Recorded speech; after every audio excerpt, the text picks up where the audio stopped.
오늘 성경 말씀은 마가복음 10장 46절부터 52절까지 말씀입니다.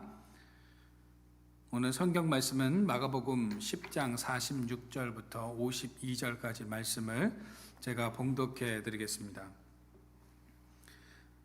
그들이 여리고에 이르렀더니 예수께서 제자들과 허다한 무리와 함께 여리고에서 나가실 때에 디메오의 아들인 맹인 거지 바디메오가 길가에 앉았다가 나사렛 예수시란 말을 듣고 소리 질러 이르되 다윗의 자손 예수여 나를 불쌍히 여기소서 하거늘 많은 사람이 꾸짖어 잠잠하라 하되 그가 더욱 크게 소리 질러 이르되 다윗의 자손이여 나를 불쌍히 여기소서 하는지라 예수께서 머물러 서서 그를 부르라 하시니 그들이 그 맹인을 부르며 이르되 안심하고 일어나라 그가 너를 부르신다 하매 맹인이 겉옷을 내버리고 뛰어 일어나 예수께 나아오거늘 예수께서 말씀하여 이르시되 네게 무엇하여 주기를 원하느냐 맹인이 이르되 선생님이여 보기를 원하나이다 예수께서 이르시되 가라 내 믿음이 너를 구원하였느니라 하시니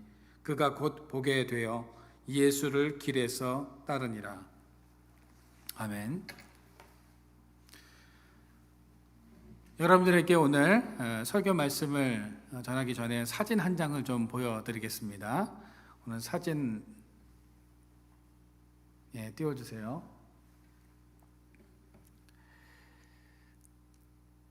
이 풀이 어떤 풀인 줄 아십니까? 이 풀은 미국 모하비 사막에서 자라는 포화풀입니다. 이 풀은 우리나라에서도 자라는 풀인데요. 이 포화풀을 국어사전에서 제가 찾아보았더니 볕과의 여러의 사리풀이라고 되어 있었습니다. 이 풀은 키가 한 50cm 정도에 불과하지만 척박한 땅에서도 죽지 않고 아주 잘 자라는 풀입니다. 미국에서 발견된 가장 긴 포화풀의 뿌리는 600km가 넘는다고 합니다.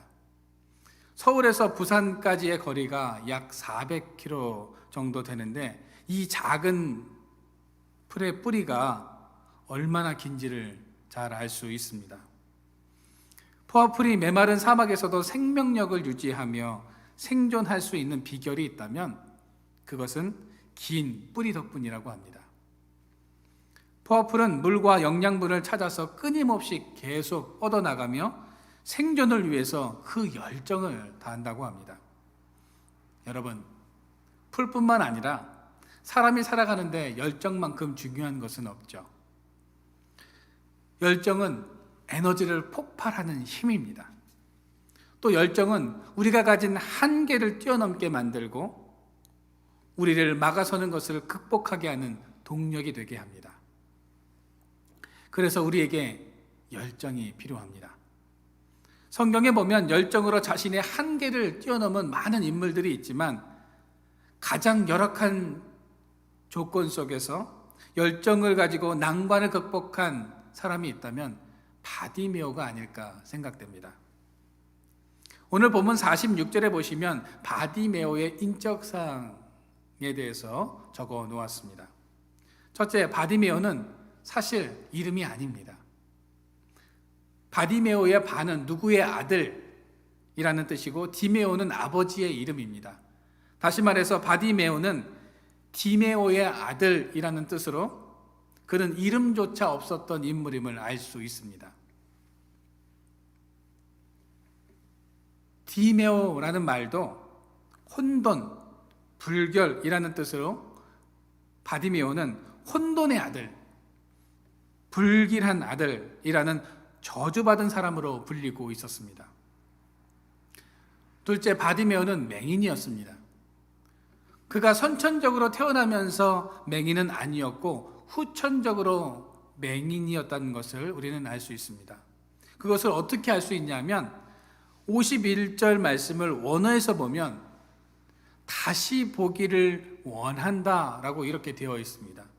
우리가 읽은 성경에는 보기를 원한다라고 되어 있지만 원어 성경에는 다시 보기 원한다라고 되어 있다는 거죠. 이러한 단어의 의미로 볼 때 바디메오는 후천적으로 맹인이 되었다는 것을 알 수 있습니다. 어떤 이유에서인지는 모르겠지만 그는 후천적으로 맹인이 되었고 예수님께 예전처럼 다시 회복시켜달라고 간청을 하고 있습니다. 예수님 당시의 맹인은 부정한 사람으로 여겨졌고 아버지의 죄나 자신의 죄로 인해서 저주를 받아서 소경이 되었다고 여겨져 죄인 취급을 받았습니다. 세 번째로 바디메오는 남에게 구걸하는 사람이었습니다. 여러분, 어떤 분들은 가난한 것과 구걸하는 것을 같다라고 생각하시는 그런 분들이 계십니다. 그러나 엄밀하게 보면 구걸하는 것과 가난한 것은 전혀 다른 것입니다. 가난은 살림살이가 넉넉하지 않은 부족한 것을 말한다면, 구걸한다는 것은 자신의 생존을 남에게 의존하는 상태를 말하는 것입니다. 바디메오는 구걸하기 위해서 길가에 앉아 있었는데, 그가 길가에 앉아 있었다는 것은 그가 가족으로부터 보호를 받지 못하고 있다는 것을 말해주는 것입니다. 그가 가족으로부터 보호를 받는 사람이었다면 길가에 앉아서 구걸하는 삶을 살았겠습니까? 그 바디메오가 입에 풀칠이라도 하려면 여리고성의 거리에 나가서 구걸을 할 수밖에 없었던 것입니다. 미래가 불투명하고 하루하루 버거운 삶을 살았을 겁니다. 그의 삶은 미래를 예측할 수 없는 절망적인 삶이었습니다. 누구도 관심을 가져주는 이가 없었습니다. 가족들조차도 그에게 관심을 갖지 않아 결국 버려졌을 겁니다. 바디메오에게는 자신이 누울 수 있는 아주 작은 공간조차도 허락되지 않았습니다. 그래서 그는 거리에 나가서 구걸을 할 수밖에 없었다는 겁니다. 그런데 구걸을 하면서 살아가던 바디메오가 오늘 본문 말씀에 보시면 예수님을 만나 눈을 뜨게 됩니다. 바디메오는 예수님을 만남으로 인간으로서의 존엄성이 회복됩니다. 이제 존엄성이 회복된 바디메오에게 예수님께서는 가라라고 말씀하십니다. 여기서 가라는 것은 내가 가고 싶은 곳으로 이제는 가라라는 의미입니다. 그런데 바디메오는 어떻게 행동하고 있습니까? 52절 말씀해 보시면 예수님을 따랐다라고 되어 있습니다. 다른 번역에 보면 예수가 가시는 길을 따라 나섰다라고 되어 있습니다. 예수님께서는 바디메오에게 마음대로 가라고 말씀하셨는데 바디메오는 제사장이나 가족들에게 달려간 것이 아니라 주님을 따랐습니다. 보통은 눈을 뜨게 되면 제사장에게 자신의 몸을 보입니다. 제사장에게 내가 이제 정상적인 사람이 되었으니 이제 사회 구성원으로 나를 인정해 달라고 하는 것이 상식적인 행동입니다. 그러나 바디메오는 눈을 뜨자마자 제사장이나 가족들에게 달려가는 것보다 주님을 따르는 것이 더 중요하다고 판단하고 즉시 주님을 따르게 됩니다. 그렇다면 바디메오의 어떤 것이 예수님을 만나게 했고 그의 인생을 변화시켰는지 우리가 알아보면서 은혜를 나누고자 합니다. 첫째는 깊은 갈망입니다. 중동 지방에서는 사막을 여행할 때 낙타를 타고 다닙니다. 그런데 낙타를 타고 다니던 행상들 중에는 간혹 사슴 한 마리를 데리고 다니기도 했습니다. 사슴을 데리고 다녔던 이유는 사슴이 길도 잘 찾고 물도 잘 찾기 때문입니다. 사슴은 물 냄새를 아주 기가 막히게 잘 맡습니다. 낙타보다도 더 잘 맡기 때문에 사슴이 가는 방향으로 따라가면 길을 찾을 수 있고 물을 찾을 수 있었다고 합니다. 사슴이 물을 잘 찾는 것은 물에 대한 갈망이 크기 때문입니다. 오늘 본문에서 바디메오는 치유받고 싶다는 깊은 갈망이 있었습니다. 그래서 길가에 앉아 있다가 예수님이 지나간다는 말을 듣고 소리를 지르기 시작합니다. 오늘 본문 47절 말씀해 보시면 나사렛 예수시란 말을 듣고 소리질러 이르되 다윗의 자손 예수여 나를 불쌍히 여기소서 하거늘. 여러분, 바디메오의 이런 용기 있는 외침은 어디서부터 시작된 것일까요? 그 마음의 갈망에서부터 시작되었습니다. 바디메오는 마음속 깊은 곳에서부터 눈을 뜨고 싶다는 간절함이 있었습니다. 앞을 보던 사람이 시력을 잃었으니 얼마나 답답한 삶을 살았겠습니까? 그 갈급함이 주변의 꾸짖음과 호통을 이겨낸 것입니다. 우리에게도 이런 갈급함이 있어야 합니다. 목마른 사슴이 시냇물을 찾아 헤매이듯이 그런 갈망이 우리에게 있을 때 우리는 자신의 한계를 뛰어넘는 행동을 하게 됩니다. 1973년도에 만들어져서 우리나라에서도 상영되었던 빠삐용이라는 영화를 여러분들 아마 아실 겁니다. 저는 이 영화를 여러 번 보았습니다. 가끔 TV 영화 채널에서도 이 영화를 보여주는데 며칠 전에도 우연히 채널을 돌리다가 이 빠삐용을 해주길래 그 영화를 잠깐 보았습니다. 빠삐용은 억울하게 누명을 쓰고 감옥에 가게 되죠. 또 그 감옥에서 노역을 하는데 아주 심한 노역을 하게 됩니다. 자신을 살인범으로 몰아서 죄인으로 만들어버린 검사에 대한 복수심에 불타던 빠삐용은 탈옥을 결심하게 됩니다. 여러 번의 탈옥을 시도했지만 번번이 실패를 하게 됩니다. 때론 독방에 갇혀서 6개월 동안 햇빛도 보지 못하기도 하고 벌레를 먹으면서 그 시간을 버텨내기도 했습니다. 그렇게 여러 번 탈출을 감행했고 다시 붙잡히기를 반복하면서도 계속 탈출을 했습니다. 이 영화의 마지막 장면에 보면 코코넛 열매와 포대로 부유물을 만들어서 탈출을 감행하는 빠삐용의 모습을 볼 수 있습니다. 빠삐용은 나비라는 뜻이죠. 나비는 자유를 의미하는 것입니다. 영화 속의 빠삐용은 무엇을 갈망했습니까? 자유를 갈망했습니다. 자유에 대한 처절한 갈망이 없었다면 그는 탈출을 감행하지 않았을 것이고 자유를 얻지 못했을 것입니다. 이 영화를 볼 때면 저는 저 스스로에게 이런 질문을 던집니다. 나는 무엇을 갈망하는가?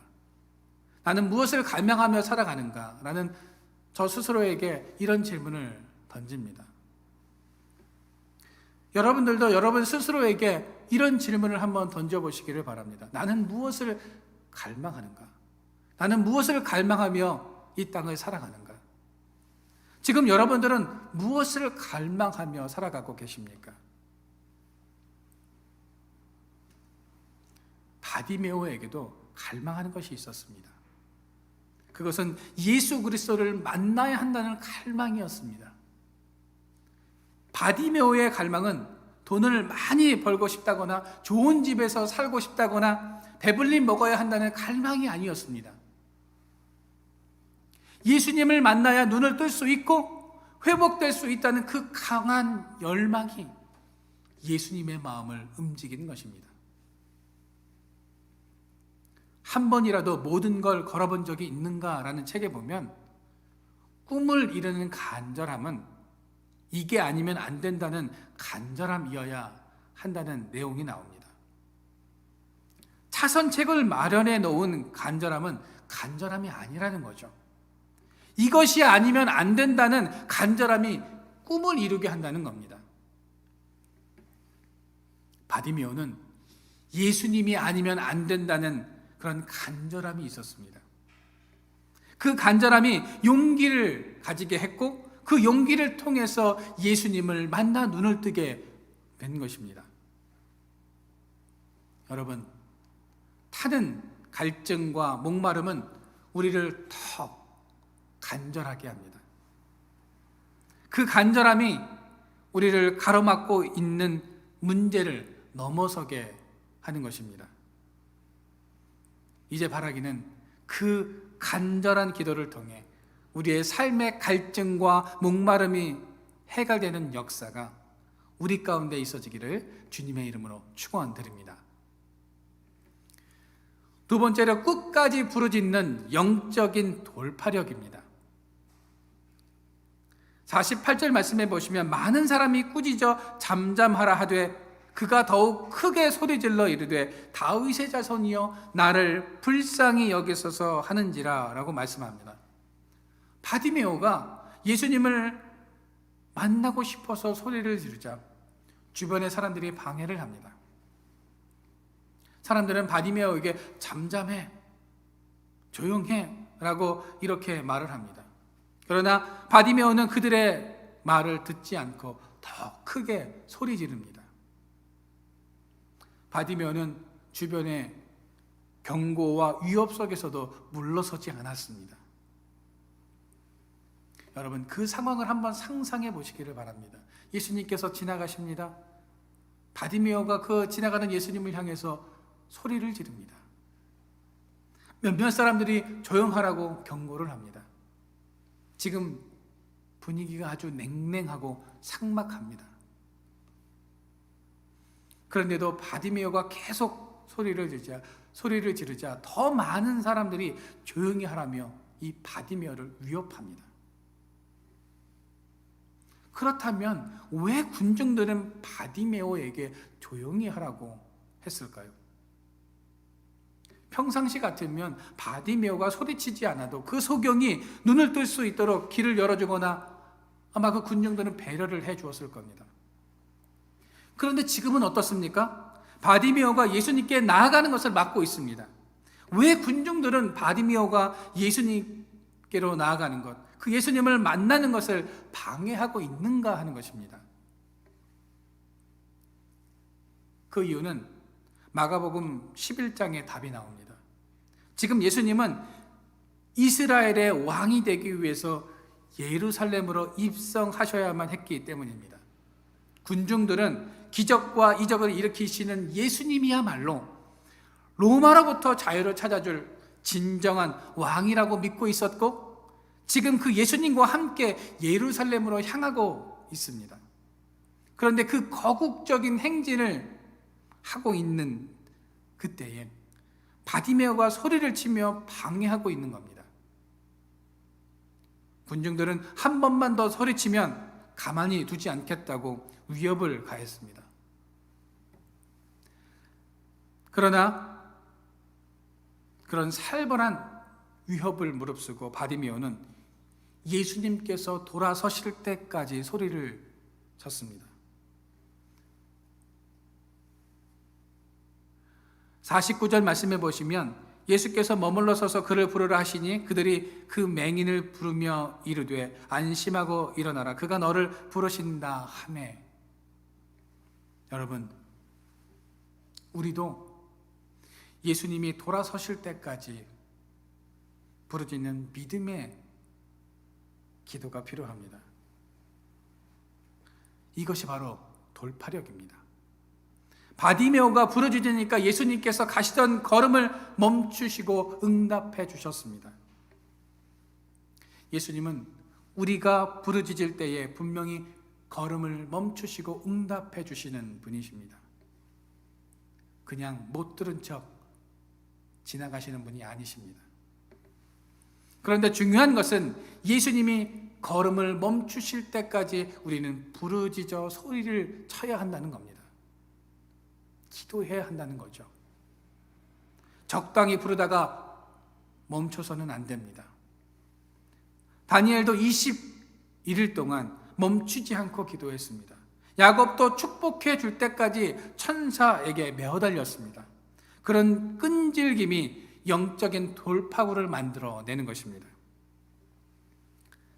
달리는 기관차는 엄청나게 두꺼운 콘크리트도 그냥 뚫어버립니다.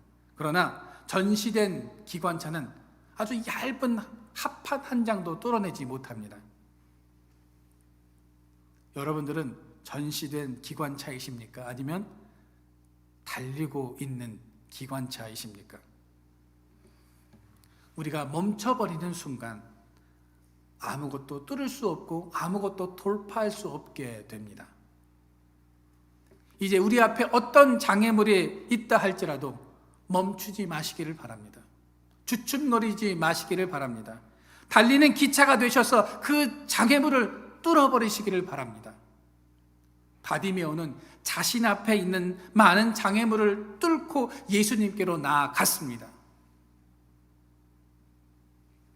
제네바의 피에르 렌치니크 박사는 고아가 세계를 주도한다라는 글을 발표했습니다. 이 글에서 그는 인류 역사에 가장 큰 기여를 한 사람 300여 명을 분석해 보니 고아가 많았다는 겁니다. 알렉산더, 시저, 루이 14세, 조지 워싱턴, 나폴레옹, 사르트르, 루소, 데카르트, 공자 등 모두 고아였습니다. 이 놀라운 발견은 부모가 필요 없다는 것이 아니라 역경이 인물을 만들어낸다는 의미입니다. 역경을 돌파해 가면서 얻게 되는 힘이 있다는 거죠. 스위스의 의사이자 정신의학자인 폴 트르니에도 슬픔이 크면 클수록 그 슬픔이 만들어내는 창조적인 에너지는 더 크다는 말을 했습니다. 역경은 돌파력을 만들어냅니다.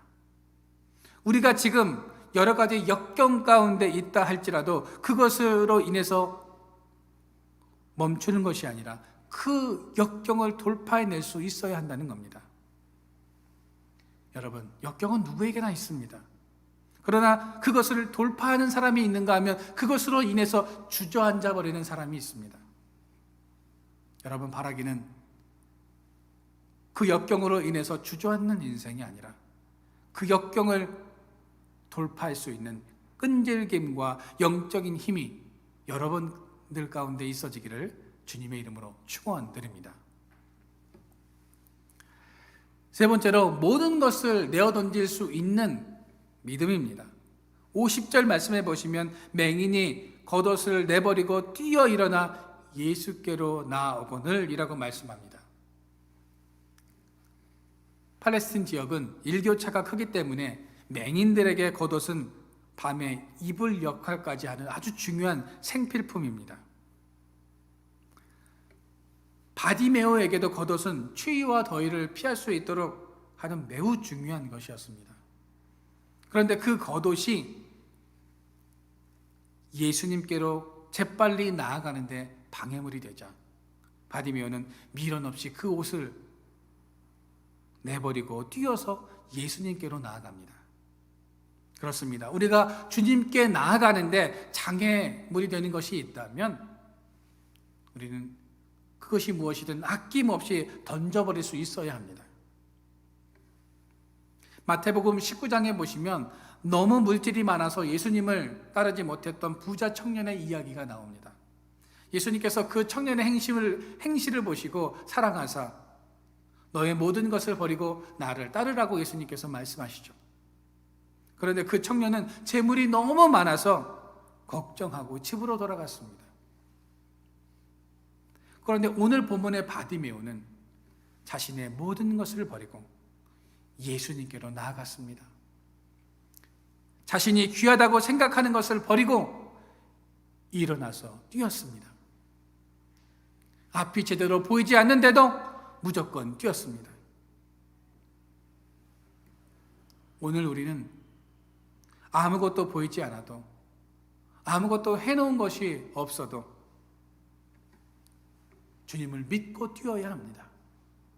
주님께서 부르시면 무조건 뛰는 것이 제자의 삶 아닙니까? 무더운 여름날 중앙 아프리카에서 있었던 일입니다. 빌립이라는 아이가 커다란 나무 그늘에서 노는데 갑자기 그의 아버지가 그 빌립을 향해서 소리를 칩니다. 빌립아! 빌립아! 아빠가 시키는 대로 빨리 배를 땅바닥에 바짝 대고 엎드려라. 어서! 빌립은 영문도 모른 채 그냥 땅바닥에 탁 하고 엎드렸습니다. 이유를 알 수 없었지만 아버지의 다급한 말에 순종하여 그대로 땅에 엎드린 겁니다. 그러자 아버지는 이제 빨리 기어서 이쪽으로 와라 라고 이야기를 합니다. 빌립은 옷이 더러워질 수도 있는데 왜 아버지가 기어오라고 하는지 이유를 알 수 없었지만 그냥 기어서 아버지께로 갑니다. 아버지가 이번에는 일어나서 뛰어라! 빌립아 뛰어! 그래서 빌립은 아버지의 말대로 일어나서 손살같이 뛰어서 아버지 품에 안겼습니다. 아버지가 빌립을 끌어안으며 이렇게 말합니다. 빌립아, 정말 참 잘했다. 이제 뒤를 돌아봐라. 그리고 네가 있었던 그 나무를 한번 봐라.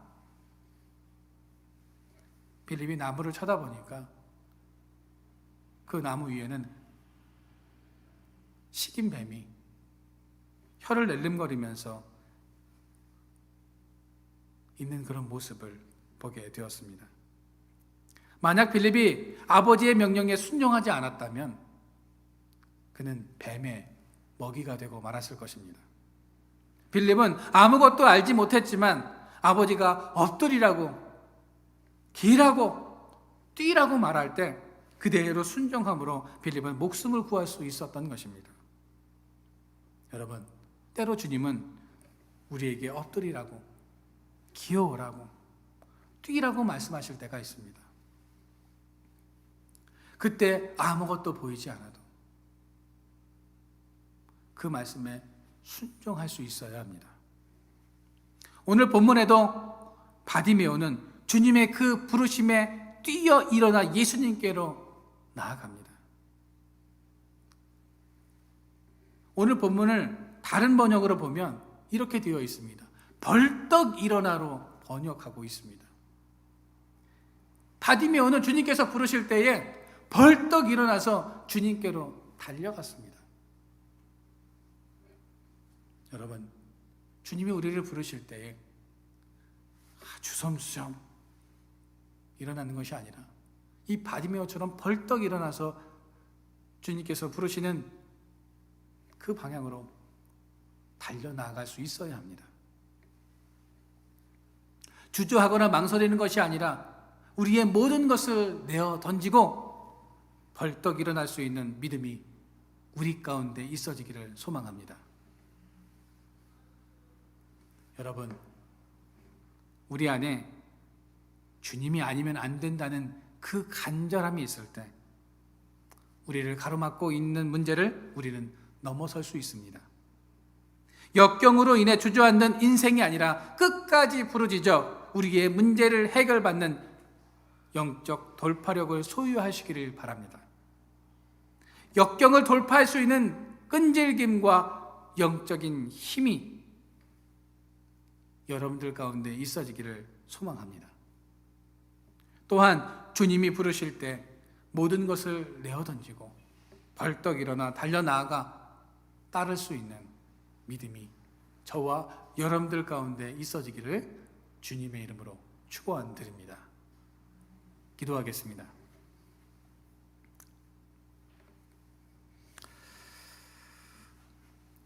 하나님, 사슴이 시냇물을 찾아 헤매듯이 우리도 날마다 하나님을 찾기에 갈급한 인생이 되게 하여 주시고 주저앉는 인생이 아니라 장애물을 뚫고 지나갈 수 있는 영적인 추진력과 돌파력을 가진 성도들이 되게 하여 주시옵소서.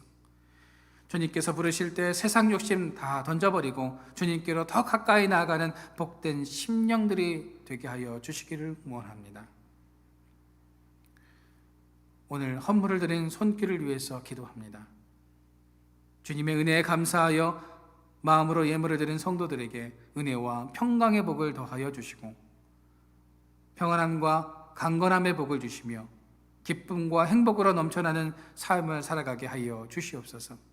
또한 이 헌물이 교회의 부흥과 건축과 선교와 구제와 같은 복음 전파를 위해서 쓰여져서 열매를 맺고 하나님 나라가 확장되는 역사가 일어나게 하여 주시옵소서.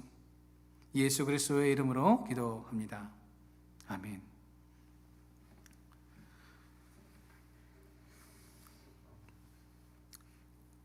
올리브나무교회 소식을 전해드리도록 하겠습니다. 11월 첫 주인 7일부터 대면 예배를 드리도록 하겠습니다. 예배 참석을 원하시는 분은 주일 11시 3층, 이곳 3층으로 오시면 되겠습니다. 11월 8일부터 11월 18일까지 수험생을 위한 기도회를 진행합니다. 기도하기를 원하시는 분은 3층으로 10시까지 오시기를 바랍니다. 참석이 힘드신 분들은 제 카톡으로 수험생 이름과 기도 제목 그리고 원하는 대학과 학과를 적어서 저에게 보내주시면 제가 그 학생을 위해서, 수험생을 위해서 중보 기도하도록 하겠습니다. 11월 14일 올리브 나무교회 설립 예배가 오후 4시 이곳 3층에서 있습니다. 승용차를 이용해서 직접 오시는 분들은 화면에 주소가 나가는데요. 주소를 보시고 오시면 되겠고요. 대중교통을 이용해서 오시는 분들은 서현역 1층 2번 출구로 3시 10분까지 오시면 저희가 모시러 가도록 하겠습니다. 여러분들이 오실 때 전화나 문자로 미리 연락해 주시면 감사하겠습니다. 직접 승용차로 오시는 분들은 교회, 올리브나무 교회 인터넷에 쳐보시면 주소가 잘 나와 있습니다. 그 주소를 보고 찾아오시면 되겠고요. 대중교통을 이용해서 오시는 분들 다시 한번 말씀을 드립니다. 서현역 1층 2번 출구입니다. 3시 10분까지 오시면 모시러 가도록 하겠습니다. 사고 없으시길 바랍니다. 한 해 동안 베풀어 주신 은혜에 감사하며 11월 21일 추수감사 예배를 드립니다. 또 온라인으로 헌금을 드리기를 원하시는 분들은 화면에 나가는 계좌로 보내주시면 되겠습니다. 예물 봉헌해 주신 분들 명단을 화면에 올려놓았습니다. 감사를 드립니다.